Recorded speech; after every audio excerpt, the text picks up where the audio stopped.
இங்கே நீங்கள் பார்க்குற இந்த மொத்த கூட்டமும் ஒரு கோவில் திருவிழாக்குன்னு சொன்னால் நம்புவீங்களா?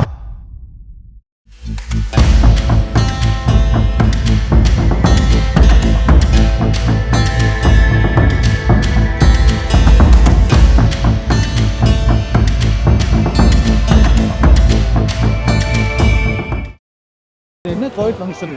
பண்ணாரியம் கோயில் இப்போ வந்து குண்டம் திருவிழா நாளைக்கு நடக்குது. இன்னைக்கு வந்து குண்டம் சாத்துது சிறப்பாக இருக்கு. அந்த விறகு போட்டுட்டு அதை இன்னைக்கு தீ எரிக்க விடுவாங்க. நாளைக்கு அந்த கனல் இருக்கும்போது பூவை பாலாக்க மாற்றிட்டு இப்படி உருட்டி விளையாடுவாங்க. அந்த பூ அந்த அவ்வளோ சூட்லேயும் அந்த கனலாட்ட ரெட் கலரில் இருக்கும். அந்த சூட்லேயும் அந்த பூ கொஞ்சம் கூட வாடாது. காலையில் 5 மணிக்கு குண்டம் இறங்குவாங்க. அதுக்கப்புறம் வந்து மத்தியானம் போல் மாவாளுக்கு எடுப்பாங்க. அப்புறம் சாயந்தரம் வந்து தேர் ஊர்வலம் வரும். பண்ணாரியம் கோயில் வந்து எனக்கு தெரிஞ்ச அளவுக்கு ரொம்ப சக்தி வாய்ந்த சாமி. இப்போ ஊர் மக்களுக்கு ரொம்ப சிறப்பு.